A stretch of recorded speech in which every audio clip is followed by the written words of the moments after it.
Bom dia a todos, sejam bem-vindos, bem-vindas ao nosso bate-papo, a nossa conversa um pouco hoje sobre, não é viver como sentido, mas pensar um pouco sobre essa questão do dia do pároco. As pessoas às vezes fazem uma certa confusão com relação ao dia do padre e ao dia do pároco. Lembramos de que no domingo, primeiro domingo de agosto, nós celebramos o dia dos ministérios ordenados, que são os ministros ordenados. E aí nós pensamos no sacramento da ordem. O primeiro grau do sacramento da ordem, que são os diáconos, permanentes ou temporários, né? Permanentes são aqueles que exercem o seu ministério como diáconos somente, e muitos deles são casados.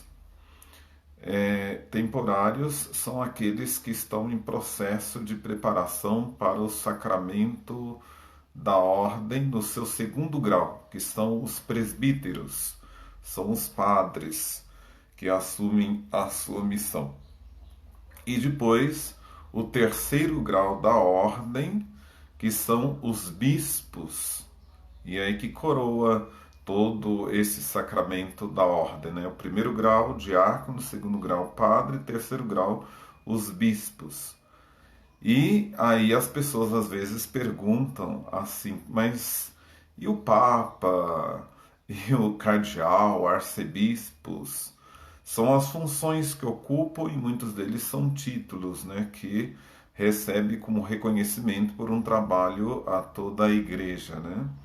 Mas tanto cônego, monsenhor, cardeal e arcebispo, que são aqueles que assumem uma província eclesiástica. Por exemplo, Mariana, província eclesiástica de Mariana, que forma outras dioceses que estão nessa província. Então, o arcebispo, ele coordena essa província eclesiástica. Então, de maneiras que são algumas funções, nós rezamos pelos ministros ordenados. E hoje? Hoje nós rezamos pelo pároco, a função que um padre ocupa dentro de uma paróquia, de um limite territorial que forma uma paróquia. Então, quando a gente pensa a nível de paróquia e de pároco, nós dizemos assim: é aquele sacerdote que é destinado e é encaminhado para assumir a direção de um povo de Deus dentro de uma paróquia. E uma paróquia formada por todas as comunidades. Suponhamos, então, eu estou lá na paróquia Nossa Senhora da Assunção. Quando a gente fala paróquia Nossa Senhora da Assunção, a gente pensa no território todo. Então, nas capelas, nas comunidades. Quando a gente fala assim, Igreja da Boa Morte, nós pensamos somente na igreja, na sede, na matriz ali. E aí nós excluímos as outras comunidades. Então, de maneiras que, quando nós nos referimos à paróquia, nós estamos dizendo de todo o território. Quando nos referimos à igreja, nós nos referimos à comunidade. Então, o pároco é aquele que assume essa responsabilidade de coordenar uma paróquia. Nem todos os padres são párocos. Há alguns que são administradores, que têm a mesma função de um pároco, mas é um administrador de determinada paróquia, ou às vezes ele é pároco de uma e administrador de outra. É o que aconteceu comigo em Ouro Branco. Eu era pároco do Divino Espírito Santo e administrador da paróquia Sagrado Coração de Jesus, em Miguel Bournier. Então tem essas funções. E há alguns padres que são vigários paroquiais, que não têm a função de pároco. Eles são colaboradores dos párocos. Então, para ter um pouco essa visão que nos ajuda a pensar nesse contexto de igreja e que nos ajuda a pensar nesse contexto de comunidade, quando nós somos convidados a pensar com relação às nossas comunidades. Sendo hoje o dia do pároco, nada melhor do que a gente elevar uma prece, mas também um pequeno texto que eu faço uso, que é do cardeal do Rio de Janeiro, ex-cardeal do Rio de Janeiro, Dom Eusébio. Ele fala sobre essa questão do padre. E aí nós fazemos menção ao padre como pároco, o padre como aquele que abraçou o segundo grau da ordem, mas levando a nossa alegria de tê-los em nosso meio. Como eu havia dito ontem, eu já estive nos dois lugares, né? Do lado de lá, como leigo e coordenado por um pároco, quando estava em São Paulo. E do lado de cá, hoje, como pároco, observado pelo leigo, né? Então a gente sabe quais são, na verdade, o papel e o lado de cada um, embora diante de Deus não temos lado, né? O ministério batismal dos leigos dá sentido e completa o ministério sacramental, ministério da ordem do padre, né? Vocês dão esse sentido. Por isso nós dizemos de que nessa junção nós fazemos comunhão. E nessa comunhão nós somos convidados a conduzir esse grande povo de Deus e principalmente em busca de tantos daqueles e daquelas que se encontram afastados. Como? Muito mais do que com as nossas palavras, mas com o nosso testemunho de vida. Eu digo sempre assim, olha, se todos nós fizéssemos a experiência da transfiguração, como os discípulos que dizem ao Senhor, Senhor, aqui é bom estarmos, né? Se nós também tivéssemos o mesmo discurso dentro das nossas igrejas, das nossas capelas, e anunciássemos para os outros o quanto é bom fazermos parte de uma comunidade, o quanto é bom estarmos ali, não pelas questões da aparência, né? Quando eu falo questões da aparência, porque a igreja é bonita, porque eu sou devoto daquele santo, porque eu gosto daquele padre, não é por causa disso, porque os padres passam, as construções com o tempo elas vão sendo modificadas ou se transformam e às vezes até acabam caindo ou precisam de outras reformas que descaracterizam. Mas enfim, mas é por causa daquilo que é essencial, né? É bom fazer parte dessa família que me preenche enquanto comunidade. É bom estar aqui, sentir a presença de Deus na solidariedade, no amor, na partilha, na fraternidade. Isso é que me alivia um pouco a ponto de eu sair daqui e conseguir enfrentar todas as dificuldades e os tormentos do mundo, né? Então, falar assim, isso é viver em comunidade. Mas o interessante é de que nós somos conduzidos pelos pastores, que são os padres. O texto diz o seguinte: o padre é um presente de Deus, a igreja. Ele foi escolhido entre os homens, longamente preparado para assumir uma delicada e importante missão, e enviado aos homens para garantir a presença de Jesus no mundo. Foi escolhido, não o escolheu. Não foi, porém, forçado sua liberdade. Ele a entregou totalmente nas mãos daquele que o chamava. Soube compreender e atraente voz do Senhor, reforçada nos acontecimentos de cada dia, nas experiências e nas partilhas. Por isso, toda vocação é um mistério. Quando o mistério é muito grande, não se ousa desobedecer. Está lá no livro Pequeno Príncipe. E o interessante é de que, por mais que nós consigamos vislumbrar as mais variadas histórias daqueles que atendem a esse chamado, nós vamos ver que Deus chama tantas pessoas de maneiras diferentes, cada qual de lugares diferentes, para servir. O sim generoso de um sacerdote, de justamente dessa abertura de se colocar nas mãos de Deus a fim de que Deus o conduza.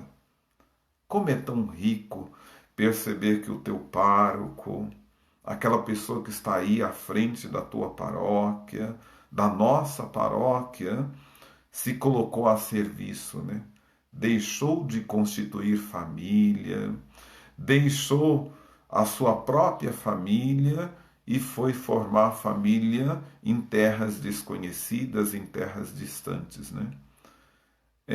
Me recordo de um padre já de certa idade que sempre falava assim: o quanto é bom recebermos a presença, às vezes até daquela senhorinha que chega: ô padre, me desculpe, bati aqui em tua porta apenas para ver como que o senhor está e trazer um pouquinho daquilo que eu fiz para o almoço no dia de hoje. Isso é tão bom, perceber de que alguém lembrou do padre, né? Alguém se sensibilizou com a história do padre, alguém se preocupou com a presença do padre, e eu digo assim: olha, eu agradeço muito a Deus. Desde o início da pandemia, há sempre uma senhora: olha, eu só estou ligando aqui na casa paroquial para ver como que o senhor está, o senhor chegou aqui tão novo, o senhor não conhece ninguém, e eu fico tão preocupada com o senhor, como que o senhor está bem? Acho tão bonito isso, essa sensibilidade, esse amor, esse carinho para com o sacerdote, né? E é um pouco daquilo que nós devemos fazer. Padre Léo dizia assim: os nossos padres estão caindo cada vez mais no desânimo, no desespero, por causa das cobranças. Eu havia postado certa vez no Facebook dizendo assim: olha, o índice de suicídio no meio dos padres tem crescido cada vez mais. As razões são as mais variadas possíveis, né? Mas me recordo em um livro que diz da vida do sacerdócio, né, do ministério sacerdotal, é justamente porque muitos padres acham que são super-homens e de que eles têm que dar conta de tudo. Não pode reclamar, não pode chorar, não pode esbravejar. E muitas das vezes se esquece que não são super-homens, são homens limitados, né, fadados a errar, né, e que às vezes precisa de se abrir, chorar, né, precisa de viajar, coisa que eu não deixo de fazer. Mas é preciso que a gente perceba isso. Na fragilidade e na simplicidade do seu ser, o padre é um homem do povo. Antes de inventar o padre, Deus inventou um povo, o seu povo. E no grande arco de tempo entre a oferta de pão e vinho de Melquisedeque e a última ceia, Deus fez história, inserindo-se na vida da humanidade para dar-lhe uma forma toda particular, povo de Deus. O padre se identifica intimamente com as alegrias e as esperanças, as tristezas e as angústias dos homens de hoje, Gaude et Spes. Compreende o tempo, o seu tempo, e procura ser uma resposta aos anseios de Deus e às necessidades da Igreja e, portanto, do povo. Do mesmo modo que Cristo compreendeu as necessidades do seu tempo, ele igualmente capacita os seus escolhidos com a mesma sensibilidade, para que possam atrair todos a ele, caminho, verdade e vida. Ninguém melhor do que o Padre e para saber de suas próprias fragilidades e limitações. Nós precisamos nos conhecer, nós precisamos olhar para nós mesmos, nós precisamos estar conosco mesmo para percebermos o tanto que nós somos frágeis e limitados. Olha, nesses 15 anos ou mais de psicólogos, já foram vários os sacerdotes, seminaristas, diáconos que por mim passaram em um consultório fazendo terapia. Eu sempre digo, não se esqueça de olhar para você mesmo e perceber o quão frágil você é e que necessita não só do apoio, mas das orações do povo. E principalmente, você necessita de um amor próprio. Se você não se amar, quem vai te amar? É preciso que você se enxergue. E você se ama quando você percebe as suas fragilidades. Você se ama quando você percebe as suas limitações.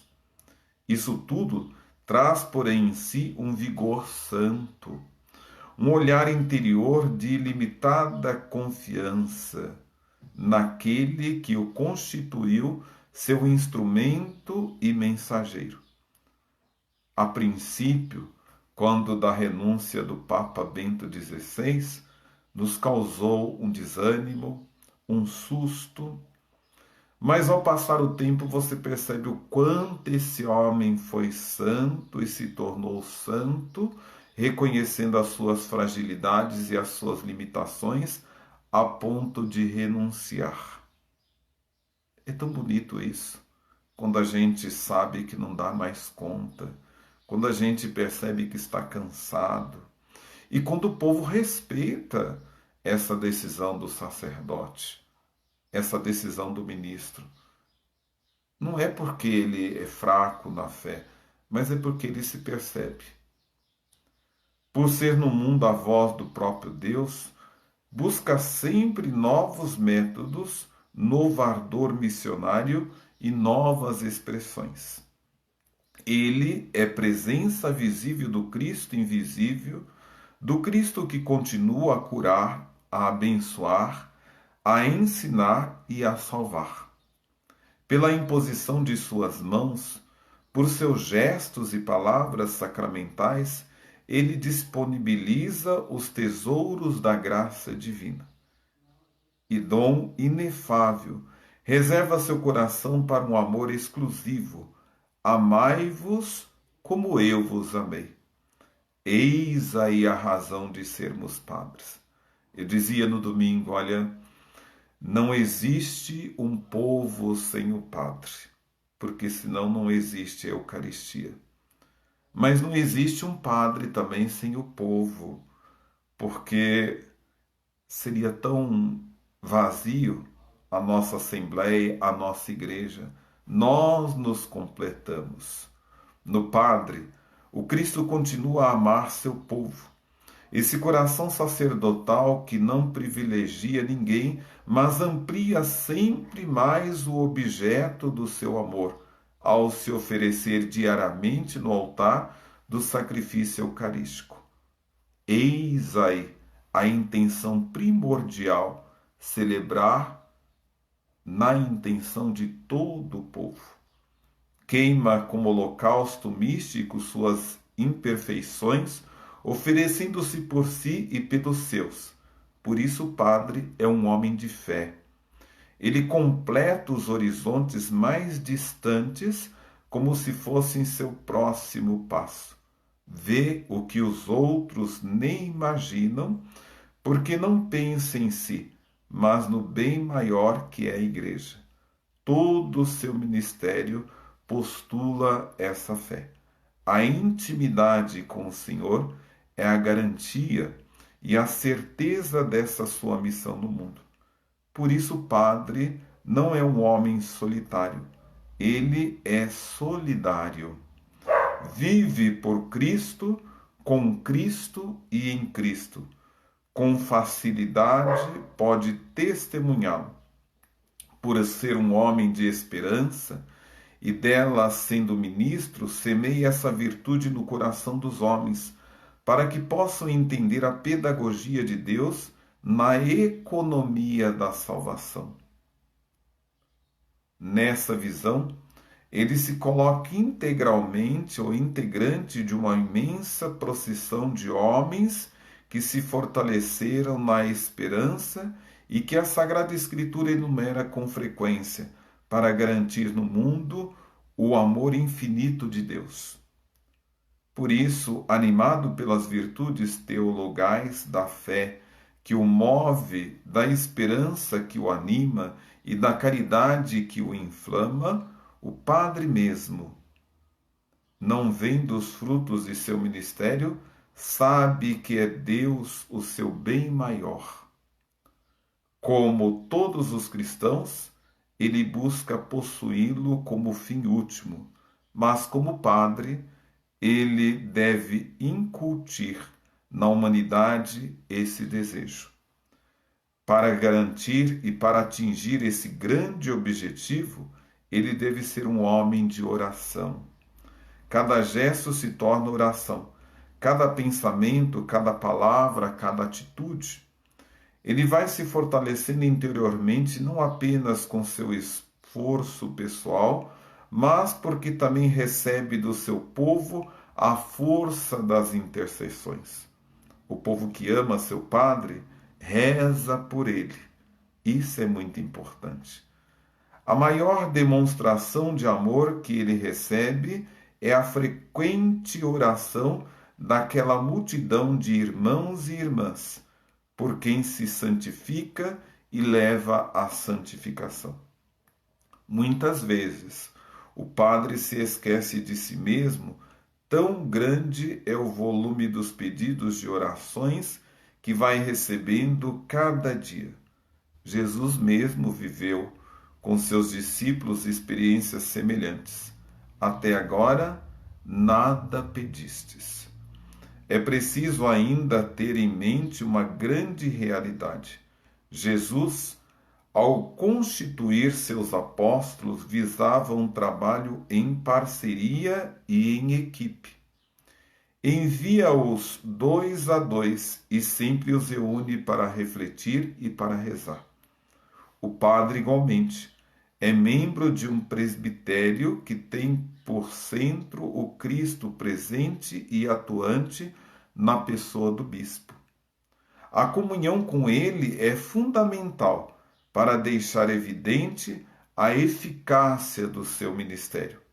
O padre é a extensão do coração do bispo, pastor e pai. No dia da ordenação, ele prometeu respeito e obediência ao bispo e a seus legítimos sucessores. Haverá alegria maior? Ser padre, porém, não é um privilégio que se adquire, é eleição, uma escolha particular da parte de Deus. Não são os mistérios que contam, mas a capacidade de se deixar modelar por Deus. Ele vai modificando temperamentos e caracteres na medida em que a colaboração com a graça vai sendo uma espontânea resposta. O padre jamais é o mesmo. A cada momento e diante de cada exigência, Deus vai lhe permitindo novas possibilidades de superação. Por isso, meus irmãos, minhas irmãs, fica aí um pouco essa experiência de olharmos para o nosso sacerdote, para o nosso pároco, para o nosso padre, com o olhar de Deus e perceber o quanto eles são importantes na vida do nosso povo. Tá certo? E o texto fala de que somos limitados e somos frágeis. Mas tenho certeza que onde a nossa humanidade não chega, as orações de vocês transformam. Por isso, rezem sempre, para que onde o padre não está dando conta, onde ele não consegue dar conta, as orações de vocês possa convocar o Espírito Santo para que dê conta daquele espaço onde o padre não consegue ir. Que São João Maria Vianney abençoe a todos os nossos párocos, para que exerçam sempre com amor, com esperança e com fé a sua missão. Unamo-nos em comunhão e orações por todos os párocos. Que Deus os abençoe, ilumine e santifique a cada um em sua missão. Rezemos pelos nossos párocos.